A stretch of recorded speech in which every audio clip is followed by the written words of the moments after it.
The air in the subterranean cell was thick enough to taste a foul mixture of sweat, fear, and the iron scent of blood dripping from the arena above. Crouched in a corner, Marcus, a Thracian-born Cleomire, felt the cold weight of his shackles, the raw wounds on his wrists, a constant reminder of the world that had been stolen from him. 50,000 voices roared like a single beast overhead, celebrating the death of gladiators, while below, in the suffocating darkness, a different kind of spark was being lit. A gladiator named Spartacus began to speak, his voice a low, steady counterpoint to the chaos above. He did not speak of immediate rebellion, but of laws. He whispered of boundaries carved into bronze tablets, of lines that even the absolute power of Rome dared not cross. He spoke of a hidden truth, that within the vast legal code of the empire, there existed words that acknowledged, however faintly, that even property had rights, and even slaves had souls that could not be wholly owned. This was the profound, hidden architecture of Roman slavery, a system of brutal, regulated bondage, where absolute power was a myth, constrained by law, economics, and the unyielding reality of human nature. Rome was a machine that ran on human fuel. Its conquests were not just for territory but for human capital. The victories of generals like Pompey and Caesar were measured in the chains of captives. The markets of Delos could see 20,000 people sold in a single day. Slaves were the invisible foundation upon which the marble city was built. They were the hands that cooked the food, the minds that calculated the accounts, the backs that carried the litters of the elite. To own a slave was to own a piece of this machinery, a significant financial investment often costing more than a year's wages for a free craftsman. This economic reality was the first and most potent check on a master's power. A dead slave was a financial loss, a wasted asset. Waste was a vice that offended the pragmatic Roman sensibility to its core. This led to the first and perhaps most surprising legal limitation. A Roman master could not legally kill his slave without just cause. This was not born from mercy, but from cold, hard property law. The killing had to serve a clear purpose punishment for a genuine crime like theft, escape, or striking a free person, deterrence to maintain discipline, or the removal of a tangible threat. A master who executed a valuable cook in a fit of rage was not just committing an act of cruelty, he was committing an act of profound financial stupidity, like setting his own coin purse on fire. This prohibition was enforced through a complex web of social and legal consequences. A reputation for senseless cruelty could isolate a master from the business partnerships and political alliances that were the lifeblood of the elite. In extreme cases, the state could intervene, prosecuting a master for the destruction of valuable property or for disturbing the public order. The fear was that if masters could murder on a whim, the delicate balance that kept millions in chains would shatter into chaos. This created a grotesque moral calculus, where a slave's life was valued not for its humanity, but for its productivity. A master might hesitate to kill a skilled Greek tutor or a talented Syrian chef, seeing the fortune they represented. Yet, that same master might think nothing of executing a field hand whose only skill was digging ditches, as his replacement cost was low. The law protected property, not people. But because slaves were property, they gained a twisted, precarious form of protection from their own commodification. The system acknowledged that to maximize the return on its human investment, it had to impose limits on its own brutality. The relentless, pragmatic logic of the Roman economy demanded that the whip, the brand, and even the executioner's sword be used with precision, not abandon. It was a system where cruelty was not prohibited, but rather strategically administered, and where the most powerful constraint on a master's absolute power was the master's own wallet. While the threat of violent death was regulated by property law, the Roman system also recognized that to break a slave's spirit completely was to destroy their utility. This understanding led to a second, more subtle set of constraints on a master's power, governing the soul and the social bonds that made life bearable. The first of these was a surprising degree of religious tolerance. Roman religion was a public, civic duty, and slaves were expected to participate in the worship of the household gods, the Lares and Penates, and in public festivals. This was non-negotiable, a matter of loyalty to the master's family and the state. However, in the privacy of their quarters, slaves were often permitted, and sometimes even encouraged, to maintain the private devotions of their homeland. This was not an early form of religious freedom, but a calculated act of pragmatism. A slave torn from their family, culture, and identity needed a psychological anchor to prevent them from descending into despair, suicide, or rebellious fury. A Celtic slave allowed to whisper prayers to a hidden triple goddess, or a Germanic warrior permitted to call upon Woden for strength, was more likely to remain psychologically stable and productive. Forcing a devout Jewish slave to eat pork, or a pious Egyptian to desecrate their sacred symbols, often resulted in a broken, listless worker, or worse, one filled with a righteous, murderous rage. Masters learned that allowing this spiritual outlet was a small price to pay for a compliant and functional labor force. This pragmatic tolerance created a strange religious syncretism within Roman households. In the same spacious domus, one might find a Greek tutor making a small offering to Asclepius for good health, a Gallic cook leaving a bit of food for a local woodland spirit, and a Numidian stable hand praying to the sun god, all while publicly and dutifully participating in the master's sacrifices to Jupiter Optimus Maximus. This unspoken compromise was a testament to the system's flexibility. It could accommodate the human spirit's need for meaning without ever conceding its fundamental power. Masters who violated this implicit boundary and forced total religious assimilation often faced the practical consequences. Their slaves became sullen, unproductive, or dangerously unpredictable. The third major limitation concerned the social fabric of the slaves themselves. Roman law, ever practical, recognized that slaves formed emotional attachments to spouses, to children, to close companions. While these bonds had no legal standing, their capricious destruction was seen as poor management. A slave whose children were suddenly sold to a mine in a distant province, or whose wife was given to another man, was a slave with nothing left to lose. Such profound despair could manifest as suicide, sabotage, or a desperate, violent attack on the master or his family. Therefore, a complex, informal set of guidelines evolved around the sale and separation of slave families. It was not illegal to break up a family, but it was often considered economically short-sighted and socially reckless. A slave dealer who gained a reputation for casually separating mothers from infants would be viewed as selling damaged, unstable goods. A master who broke up a long-established and productive slave marriage might find the morale and efficiency of his entire household plummeting, as other slaves grew fearful for their own relationships. This created a perverse, unofficial form of family law for the enslaved. Slave marriages, termed contubernium, had no legal validity, but they possessed an economic and social reality that wise masters acknowledged. Slave children were not seen as individuals with rights, but as future investments that were best nurtured in a stable environment. A master selling a skilled craftsman might be expected to include his apprentice son in the sale to ensure a smooth transition and maintain the father's morale.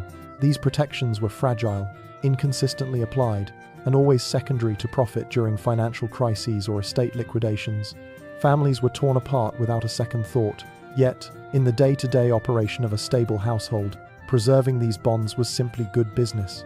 It was a system that understood that a human being with something to love, and therefore something to lose, was far easier to control than one who had been stripped of everything.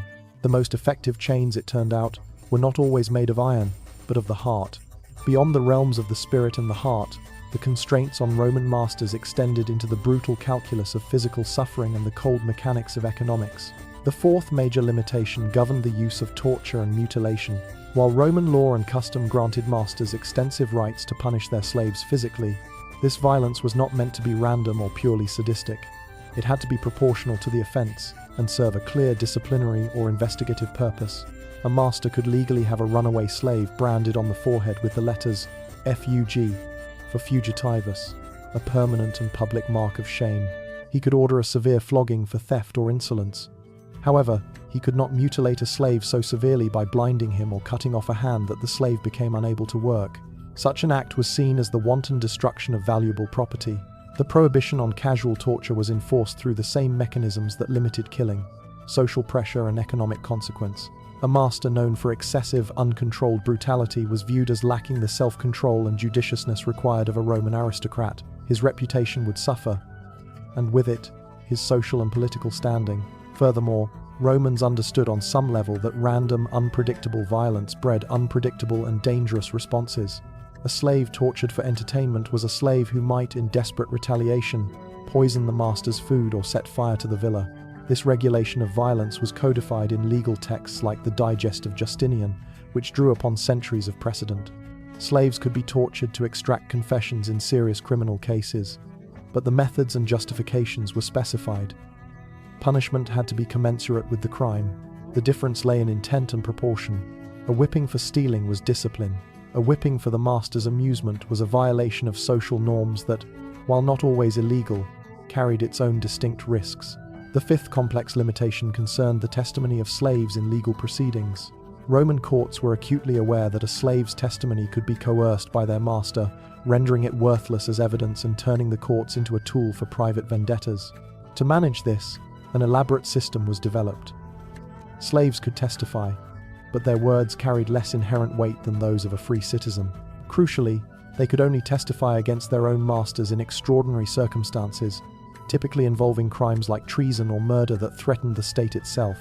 This restriction protected masters from being undermined by their own property, but it also, paradoxically, protected the integrity of the judicial system. A master suspected of coaching his slaves to give false witness would find his own credibility and reputation damaged in future legal matters. Courts developed techniques to detect such coercion, such as interrogating slaves separately and comparing their stories for inconsistencies. This legal boundary was a double-edged sword.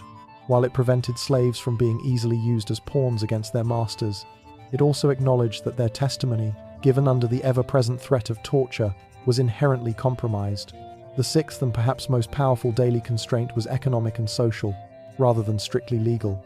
Masters could not recklessly waste valuable slave labor without facing serious repercussions from their peers. Roman elite society was intensely competitive, and status was built on reputation, which included a reputation for sound management and good judgment. A master who squandered the talents of his human capital was seen as a fool. Using a highly educated Greek scholar as a common ditch digger, or forcing a gifted Syrian physician to work in the mines, was viewed as profoundly wasteful and uncivilized, the equivalent of using a fine vintage wine to clean floors. Such behavior invited social ostracism. Other elites would decline business partnerships, withdraw political support, and spread damaging gossip about a man who demonstrated such poor stewardship. This social pressure created a bizarre hierarchy of protection among the enslaved. The skilled, the educated, and the aesthetically pleasing received a layer of insulation from the worst abuses, not out of kindness, but because their talents made them status symbols and significant financial assets. An unskilled field hand, by contrast, enjoyed no such protection. Their labor was easily replaced, and their suffering was of little social consequence. The system, therefore, protected value, not virtue, creating a stark divide in the lived experience of the enslaved based purely on their utility to the ruling class.